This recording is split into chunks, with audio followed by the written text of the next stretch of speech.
हाय। आज का हमारा डिस्कशन है सेल सिग्नलिंग। इस टॉपिक को आप दूसरे नामों से भी जानते हो, signal transduction. Signal transduction basically एक सिस्टम जो ये बताता है कि एग्जैक्टली सेल एक दूसरे से कम्युनिकेट कैसे करती हैं, और इस कम्युनिकेशन की जो खास बात रहेगी, सिग्नलिंग बेसिकली ओवरऑल हम कम्युनिकेशन के सेंस में तो बात करते ही हैं, लेकिन एग्जैक्टली इसमें पूरी की पूरी जो स्टोरी है वो कुछ इस प्रकार से चलती है कि सेल एग्जैक्टली रिस्पॉन्ड कैसे करती है। सेल को कम्युनिकेट करने के लिए या सेल को सिग्नल भेजने के लिए हम दो तरह के सिग्नलिंग मॉलिक्यूल्स की बात करते हैं। एक तो वो जो इंटरसेलुलर यानी कि सेल की सरफेस तक ही रहे, so they will be remaining up to cell surface. एक वो जो सेल के अंदर तक जाए, तो they will be reaching inside cell. Basic classification अगर मैं करूं कि कौन से मॉलिक्यूल सेल के सरफेस तक ही रहेंगे, तो आप फटाफट से एक कैटेगरी बनाओगे कि these molecules are basically hydrophilic, और ये हाइड्रोफिलिक मॉलिक्यूल्स सेल की सरफेस तक ही रहते हैं, और these molecules are hydrophobic. Hydrophobic molecules कौन से हाइड्रोफोबिक मॉलिक्यूल्स मेम्ब्रेन को क्रॉस कर सकते हैं, तो आप मुझे डिफाइन करोगे कि they are basically three categories. One are steroids जो कि सेल के अंदर जाएंगे, दूसरे होंगे गैसेस, तीसरे होंगे आपके vitamin hormone T3 and T4 type के मॉलिक्यूल्स जो कि एक्सट्रीमली हाइड्रोफोबिक या एरोमेटिक मॉलिक्यूल्स हैं। स्टेरॉइड्स के अलावा यहाँ पर आप विटामिन डी भी कह सकते हो, क्योंकि ये भी एक तरह का सिग्नलिंग मॉलिक्यूल है। जब कभी भी आप मुझसे हाइड्रोफिलिक मॉलिक्यूल्स जो कि सेल की सरफेस तक ही रहेंगे उनके बारे में बात करोगे, तो आप कहोगे कि these are the proteinaceous molecules. They can be ions etc, or they can be some, you can in short, polar molecules। कुल मिलाकर एक सिक्रेशन या स्टिमुलस जो होगा वो केमिकल, उसको हम कहेंगे chemical messenger. Basically chemical messenger, या एक और शब्द हम बोलेंगे, they are primary messengers. Primary messenger को डिफाइन करें, they are reaching those which are reaching up to or in cell, जो कहीं दूर से मैसेज को लेके आते हो और आपकी सेल तक पहुंचते हो, उनको आप बोलते हो प्राइमरी मैसेंजर। और इन प्राइमरी मैसेंजर के लिए जो रिसेप्टर्स होंगे, या तो सेल की सरफेस पर होंगे, जिनको हम यहाँ पर प्लाज्मा मेम्ब्रेन रिसेप्टर्स या सेल सरफेस रिसेप्टर्स कह रहे हैं, सेल सरफेस रिसेप्टर्स, या ये इंट्रासेलुलर रिसेप्टर्स होंगे। वापस से इसको हम कंबाइन करें, पूरी की पूरी जो सिग्नलिंग है वो कुछ इस प्रकार की है कि सपोज यू आर हियर और आप अपने किसी दोस्त को कॉल कर रहे हैं, उसको आवाज देना है, आपने अपने शब्दों को यहां से भेजा, तो these are basically primary messenger. ये मैसेज इस फ्रेंड के कान तक पहुंचे, तो दीज आर रिसेप्टर्स। इस फ्रेंड ने इस पूरे के पूरे सिग्नल को अपने दिमाग में प्रोसेस किया, तो ब्रेन जहां पर प्रोसेसिंग हुई, और आपने उसको आवाज दी थी कि मेरे पास आ, तो जब वो रेस्पॉन्ड करके आपके पास आया, यानी कि अपने मसल्स को उसने चलाया, तो दिस इज बेसिकली रेस्पॉन्स। अगर हम इसको वापस से ओवरलैप करें हमारी सेल के ऊपर, तो this is the signalling molecule जिसको हम कह रहे हैं प्राइमरी मैसेंजर। ये प्राइमरी मैसेंजर कहीं से भी आ सकता है, कोई सेल हो सकती है, कोई मेटाबोलाइट हो सकता है, कोई केमिकल हो सकता है, कोई आयन हो सकता है। उसके बाद ये कहीं ना कहीं रिसेप्टर प्रोटीन यानी कि कानों पर जाकर टकराएगा, और इंट्रासेलुलर सिग्नलिंग इवेंट्स, जिसको लिए हमने कहा है कि ब्रेन के अंदर प्रोसेसिंग होगी, और फाइनली कोई ना कोई मसल एक्टिवेट होगा और उसकी वजह से रेस्पॉन्स आ जाएगी। इसको जरा दूसरे तरीके से देखेंगे कि सेल के अंदर क्या हो रहा है। सेल की सरफेस के ऊपर आपने एक्स्ट्रा सेलुलर सिग्नलिंग मॉलिक्यूल रखा। एक्स्ट्रा सेलुलर सिग्नलिंग मॉलिक्यूल किसी न किसी रिसेप्टर प्रोटीन के साथ अटैच हुआ, जो कि सेल की सरफेस के ऊपर है। ये ऑब्वियसली किसी मेम्ब्रेन के ऊपर रहा होगा, और अंदर इवेंट्स चली। हमने बोला इंट्रासेलुलर सिग्नलिंग प्रोटीन्स, तो basically these are intracellular signalling events. Signalling events क्या होती है हम आगे चैप्टर में पढ़ेंगे, लेकिन किसी भी इवेंट का जो अंत होगा वो या तो कोई मेटाबॉलिक एंजाइम एक्टिवेट होने से होगा, या कोई regulatory gene regulatory protein activate होने से होगा, या साइटोस्केलेटन प्रोटीन के एक्टिवेट होने से होगा। अगर कोई मेटाबॉलिक पाथवे एक्टिवेट हो रहा है तो ऑब्वियसली हम कहेंगे कि मेटाबॉलिज्म में अल्टरेशन आ गया, कोई ना कोई परिवर्तन आया जिससे मेटाबॉलिज्म की रफ्तार या तो घट गई या बढ़ गई। जीन रेगुलेटरी प्रोटीन्स ये जीन एक्सप्रेशन की रफ्तार को कम करेंगे या बढ़ाएंगे। उसी प्रकार से साइटोस्केलेटन प्रोटीन्स मेम्ब्रेन सेल के शेप या मूवमेंट्स को प्रभावित कर रहे होंगे, और फाइनल जो रेस्पॉन्सेज होंगी वो कोई भी सेल एक्चुअली इन्हीं रूपों में देता होगा। तो ये हमारा सिग्नलिंग का एक बेसिक फ्रेम है जिसके अनुसार हम काम करेंगे, और यहाँ पर हम अलग अलग नामों पर बात करेंगे कि यहाँ पर एक्चुअली कौन कौन लोग हो सकते हैं। हम सबसे पहले बात करेंगे कि सिग्नलिंग इवेंट्स कौन कौन सी हो सकती है।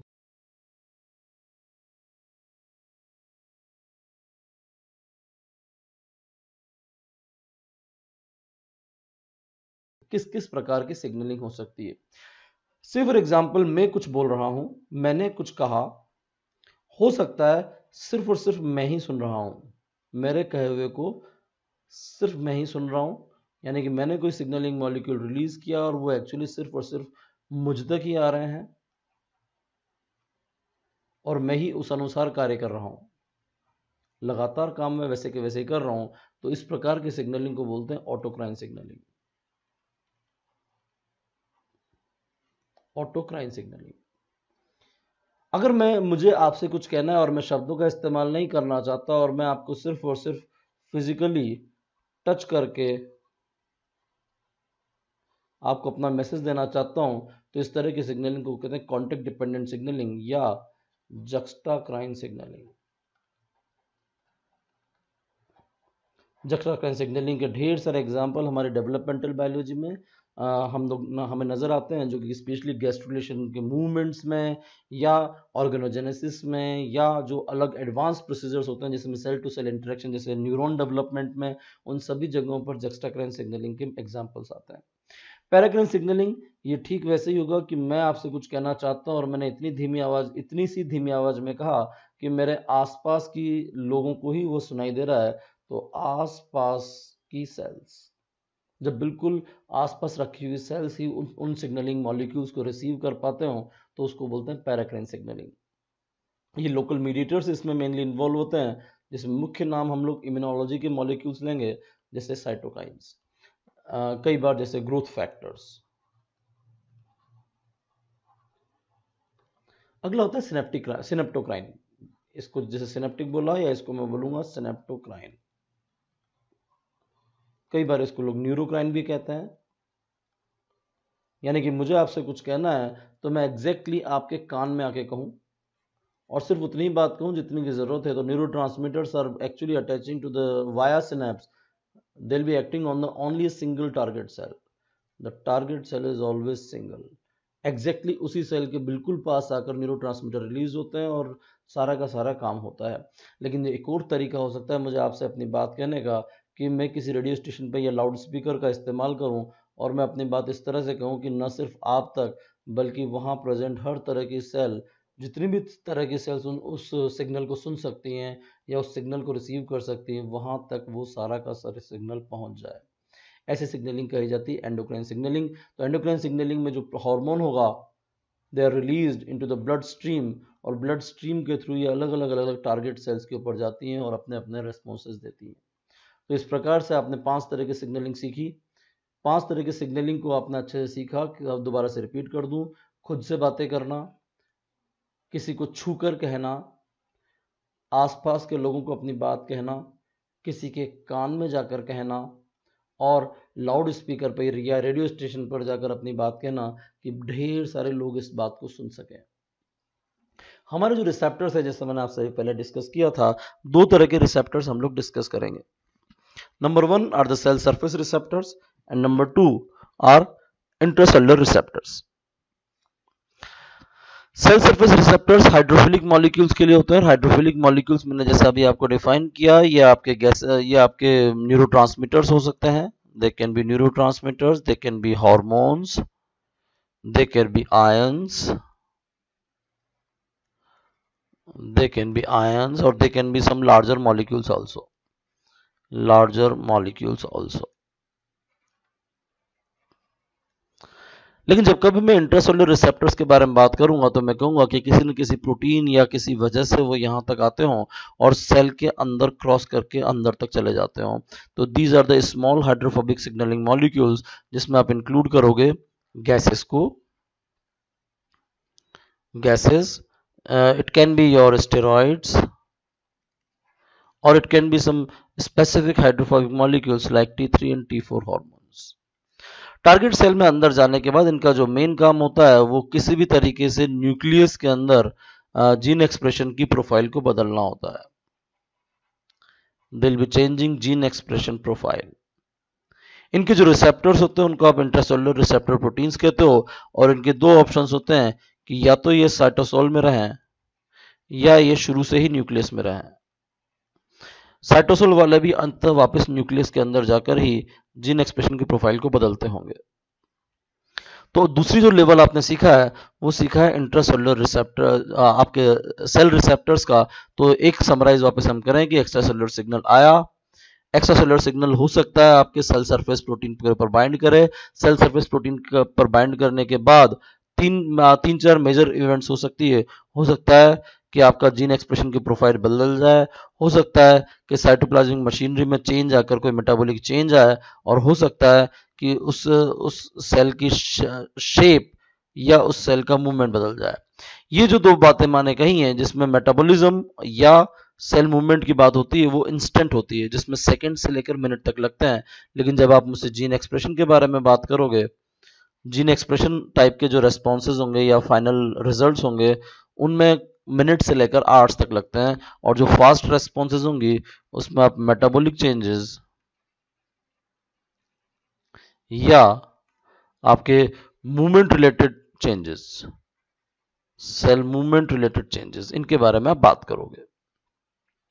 तो जो सिग्नलिंग अभी तक हमने देखी वो ये कि आपकी सिग्नलिंग एक्चुअली किसी न किसी मैसेंजर के थ्रू होती है कि जिसको आप बोलते हैं प्राइमरी मैसेंजर। प्राइमरी मैसेंजर आपकी सेल के सरफेस पर या सेल के अंदर चला जाता है, जहां पर जाने के बाद इसको कुछ बेसिक से काम करने होते हैं, और वो काम हो सकता है जीन एक्सप्रेशन की प्रोफाइल को बदलना, मेटाबॉलिज्म को बदलना, या सेल शेप या मूवमेंट को बदलना। जो सिग्नलिंग है वो 5 तरह की है: ऑटोक्राइन, जक्स्टाक्राइन, पैराक्राइन, सिनेप्टोक्राइन, एंडोक्राइन। जो आपके सेल सरफेस रिसेप्टर्स हो सकते हैं वो आपके हो सकता है सेल सरफेस पर हो, सॉरी रिसेप्टर्स जो हो सकते हैं वो हो सकता है सेल सरफेस पर हो या इंट्रासेलुलर रिसेप्टर्स हो। सिग्नलिंग मॉलिक्यूल्स के बारे में मैंने आपसे शुरुआत में कही थी कि सिग्नलिंग मॉलिक्यूल हो सकता है आपका हाइड्रोफिलिक हो या आपका हो सकता है हाइड्रोफोबिक हो। हाइड्रोफिलिक वालों के लिए सेल सरफेस रिसेप्टर्स, हाइड्रोफोबिक वालों के लिए इंट्रासेलुलर रिसेप्टर्स। हम अगले लेवल पे जाएंगे कि सेल सरफेस रिसेप्टर्स हमने डिस्कस कर लिया कि सेल सरफेस रिसेप्टर्स भी यही कार्य कर सकते हैं। तो अगला प्रश्न होता है कि इंट्रासेलुलर रिसेप्टर्स क्या करेंगे। ये हमने एग्जांपल लिया है इंट्रासेलुलर रिसेप्टर्स का। Intracellular receptor basically transcription factors होते हैं। These are basically transcription factors जो कि इनएक्टिव कंडीशन में बैठे रहते हैं।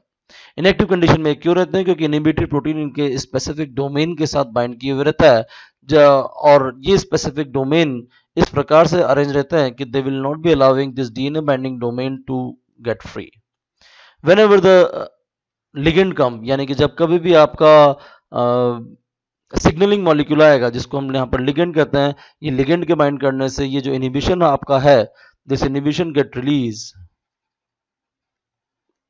upon binding with ligand,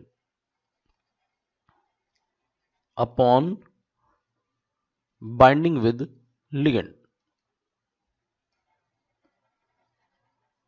upon binding with। और ऐसा होते ही ये जो लिगेंड जब फ्री हो जाएगा, ये जब रिसेप्टर फ्री हो जाएगा तो ये रिसेप्टर न्यूक्लियस में जाएगा, तो this transcription factor get free and active। और inside the nucleus ये हो सकता है किसी कोएक्टिवेटर प्रोटीन के साथ कोएक्टिवेटर प्रोटीन के साथ इंटरेक्ट करे और फिर अपने डीएनए अपने टारगेट डीएनए पर बाइंड करे, जिसको हम रिसेप्टर बाइंडिंग एलिमेंट कहते हैं। या हो सकता है ये डायरेक्टली ही अपने टारगेट डीएनए एलिमेंट के ऊपर बाइंड करे, जिसकी वजह से वो टारगेट जीन के ट्रांसक्रिप्शन को रेगुलेट करेंगे। मैं कुछ बेसिक सी बातें करना चाहूंगा कि एक्चुअली सिग्नलिंग मॉलिक्यूल और रिसेप्टर के सिग्निफिकेंस क्या होता है। मैं आपसे कहूं कि एसिटाइलकोलिन एक मॉलिक्यूल है, जैसा कि आप सभी लोग जानते हैं, they are classified as a neurotransmitter. Acetylcholine के अगर मैं 3 अलग अलग तरह के इफेक्ट्स देखूं कि acetylcholine on the heart muscles, acetylcholine on the skeletal muscles and acetylcholine on the salivary glands, तो हार्ट मसल्स पे आप देख पा रहे हो कि they will B decreasing the rate and contraction of the heart muscles या कार्डियक मसल्स। यही चीज अगर आपके स्केलेटल मसल्स के ऊपर मैं डालूं तो they will be increasing the rate of contraction of the cardiac muscles. यही चीज अगर मैं सैलिवरी ग्लैंड्स के ऊपर डालूं, सैलिवरी ग्लैंड्स की जो सेल्स हैं उनके ऊपर, तो they will be releasing the hormones जो भी उनके respective they will be releasing their respective enzymes salivary glands के। ये तीनों अंतर आए क्यों? तो इसका जो एक बेसिक सा अंतर होगा कि द सेम लिगेंड, जिसे आपको समझना भी चाहिए कि same ligand can give different responses. The same ligand can give different responses due to different receptors. Different receptors on the target. यानी कि आपका टारगेट डिफरेंट है तो ऑब्वियसली रिसेप्टर भी क्या होगा? डिफरेंट। और रिसेप्टर डिफरेंट है तो अंदर की जो इवेंट्स होंगी वो भी डिफर कर जाएंगी, तो फाइनल जो आपका रेस्पॉन्सेज होंगे वो आपके क्या होंगे? अलग अलग होंगे। और यहाँ पर जैसे मैंने आपसे कहा कि कार्डियक मसल्स पर अगर आपने एसिटाइलकोलिन डाला तो उनके रेट ऑफ कंट्रैक्शन डिक्रीज करेंगे, लेकिन स्केलेटल मसल्स में रेट ऑफ कंट्रैक्शन इंक्रीज करेंगे। और यही चीज अगर आप सैलिवरी ग्लैंड्स में लोगे तो इनका सिक्रेशन होगा। सेम चीज अलग अलग इवेंट्स दे सकती है।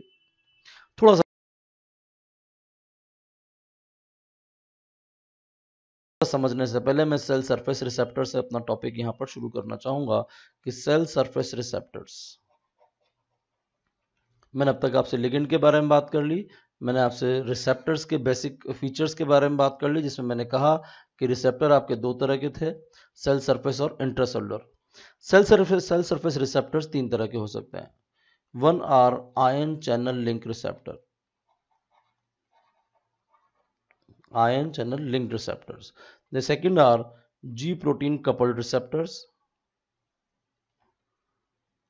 that is G protein coupled receptors, कई बार इसको GPLR भी कहते हैं, G protein link receptor। तो G protein coupled receptor, G protein link receptor। और तीसरे होते हैं enzyme link receptors, enzyme link receptors. अगर सिंपल एक डायग्रामेटिक रिप्रेजेंटेशन दूं तो these are the receptors and they are associated with some channels.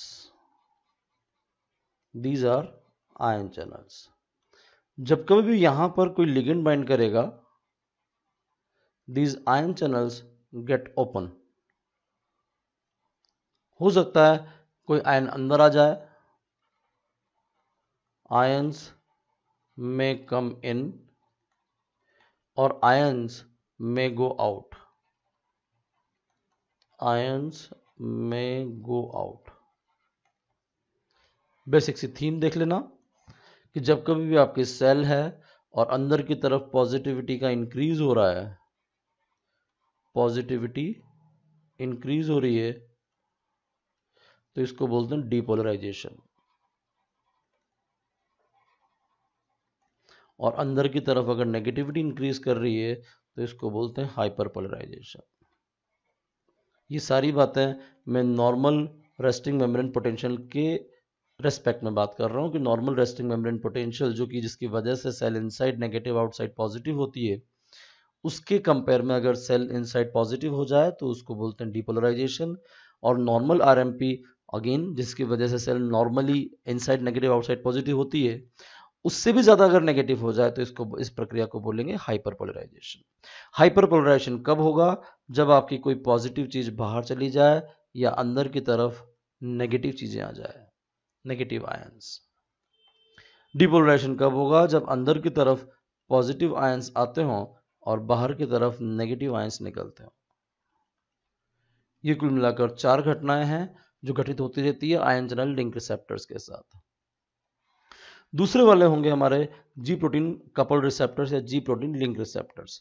Here is the receptor, और receptor के साथ कोई ना कोई जी प्रोटीन जो कि ट्राइमेरिक जी प्रोटीन होंगे वो बाइंड किए रहेंगे। इनका सिंबल होगा इस प्रकार का कि जब कभी भी लिगेंड यहाँ पर बाइंड करेगा उस लिगेंड की वजह से साइटोप्लाज्मिक डोमेन इनके एक्टिवेट हो जाएंगे और उसकी वजह से जी प्रोटीन एक्टिव हो जाएगा। तीसरे होते हैं enzyme link receptors. Enzyme link receptors में दीज आर द रिसेप्टर्स, और रिसेप्टर पर जब कभी भी कोई लिगेंड बाइंड करेगा, इसको डिटेल में मैं आगे डिस्कस करूंगा, कोई लिगेंड बाइंड करेगा तो इसका साइटोप्लाज्मिक डोमेन एक्टिव हो जाएगा और उसकी वजह से रिएक्शंस आने लग जाएंगी कि सबस्ट्रेट आपका प्रोडक्ट में बदल गया। इसका एक वर्जन होगा non receptor enzyme link, non receptor enzyme इनके साथ एसोसिएट हो, यानी कि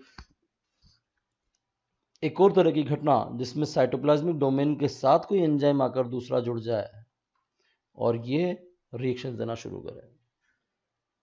तो आयन चैनल लिंक रिसेप्टर्स का जो सिंबल होगा वो कुछ इस प्रकार से होगा कि these are the ion channel couple receptors. Normal में ये आयन चैनल बंद है और जब कभी भी सिग्नलिंग मॉलिक्यूल इन रिसेप्टर के साथ बाइंड किया तो ये जो कपल्ड रिसेप्टर से ये ओपन हो गया और आयन का ट्रांसडक्शन शुरू हो गया। यहाँ पर हमने लिया है कि because of the binding of the acetyl choline the sodium ions goes in और पोटेशियम आयन गोज आउट। ये अलग अलग सेल्स में अलग अलग इवेंट्स के बारे में बात की जा रही है। दूसरा होता है जी प्रोटीन कपल्ड रिसेप्टर्स या जीपीसीआर। जीपीसीआर में these are the G proteins जिनको हम बोल रहे हैं ट्राइमेरिक जी प्रोटीन्स, और इन ट्राइमेरिक जी प्रोटीन्स के 3 हिस्से हैं, अल्फा, बीटा और गामा। जब कभी भी सिग्नलिंग मॉलिक्यूल या लिगेंड मॉलिक्यूल इन जीपीसीआर के साथ बाइंड करेगा, और ये जीपीसीआर होते हैं बेसिकली 7 पास ट्रांस मेम्ब्रेन प्रोटीन। 7 पास ट्रांस मेम्ब्रेन प्रोटीन का मतलब है कि ये जो रिसेप्टर होगा या ये जो प्रोटीन होगा ये 7 बार मेम्ब्रेन को इस तरह से क्रॉस कर देता होगा। They are crossing the membrane for the 7 times. It is 1, 2, 3, 4, 5, 6 and 7. 7 pass transmembrane protein.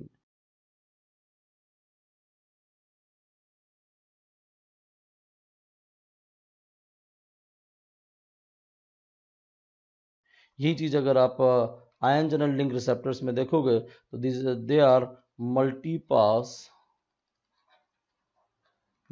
Pass transmembrane protein, यानी कि ये जो क्रॉसिंग है मेम्ब्रेन को क्रॉस करने का इनका जो तरीका होगा वो कई बार हो सकता है। कई बार ये 14 पास होते हैं, कई बार हो सकता है 20 पास हो, डिपेंड्स, अलग अलग टाइप के रिसेप्टर्स। तो मैं वापस अपने जी प्रोटीन कपल रिसेप्टर्स पर आ जाऊं कि जी प्रोटीन कपल रिसेप्टर्स पर जो ही आपका लिगेंड बाइंड करेगा ये जो ट्राइमेरिक जी प्रोटीन्स हैं they will come and get associated with these receptors and become active. इस एक्टिवेशन में these are the alpha, these are the beta and these are the gamma, ये active होंगे और active होने के बाद ये किसी न किसी एसोसिएटेड एंजाइमेटिक एक्टिविटी को चालू कर देंगे। कैसे चालू करेंगे इसकी डिटेल पर हम आगे जाएंगे। हियर आर द स्ट्रक्चर, जहां पर हमने हार्मोन जिसको हमने फर्स्ट मैसेंजर या प्राइमरी मैसेंजर कहा है, ये इसने आपने जी प्रोटीन कपल रिसेप्टर के ऊपर बाइंडिंग की। जी प्रोटीन कपल रिसेप्टर की जो अल्फा यूनिट है वो नॉर्मल में जीडीपी बाउंड होती है and because of the activation यहाँ जब ये एक्टिवेट होगा तो this GDP get removed and here GTP will bind. ऐसा होते ही जो मेम्ब्रेन के साथ एसोसिएटेड एंजाइम्स होंगे जिसके आधार पर हम अभी इनका क्लासिफिकेशन भी करेंगे वो एक्टिव हो जाएंगे और सेकेंडरी मैसेंजर्स बनेंगे। दीज आर सेकेंडरी मैसेंजर, और ये मल्टीपल स्टेप्स के द्वारा फाइनली सेल रेस्पॉन्स देंगे।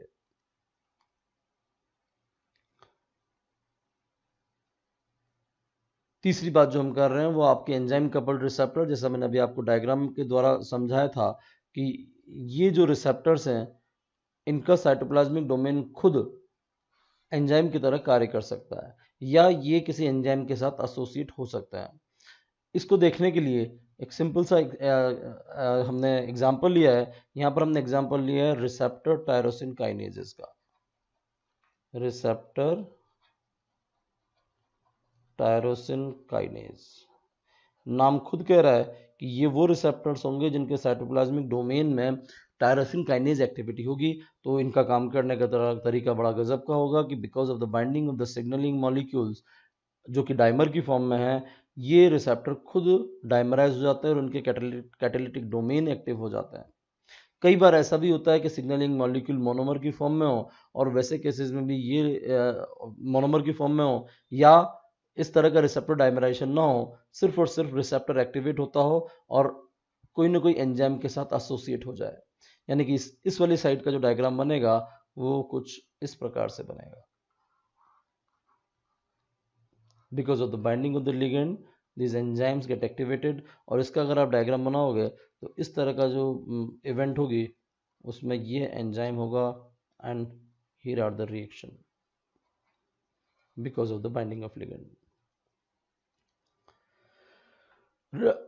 यहाँ मैंने आरटीके का एग्जांपल लिया है रिसेप्टर टायरोसिन काइनेज, जिसमें ग्रोथ फैक्टर की बाइंडिंग की वजह से एक डाइमराइजेशन हुआ। डाइमराइजेशन होते ही इन्होंने क्रॉस फास्फोराइलेशन किया, यानी कि इस वाले रिसेप्टर के डोमेन ने इस वाले हिस्से का और इधर वाले डोमेन ने इस वाले हिस्से का फास्फोराइलेशन किया। और फास्फोराइलेशन कहाँ पर किया, तो आपने कहा जी स्पेसिफिक टायरोसिन मॉलिक्यूल्स के ऊपर किया। And why is the symbol of tyrosine, ये tyrosine molecule specific SS2 domain द्वारा रिकॉग्नाइज हुए और फाइनली आगे की तरफ सिग्नल का ट्रांसडक्शन होकर रेस्पॉन्स क्रिएट हुई। ये काम करने का तरीका हुआ हमारे रिसेप्टर टायरोसिन काइनेजेस का।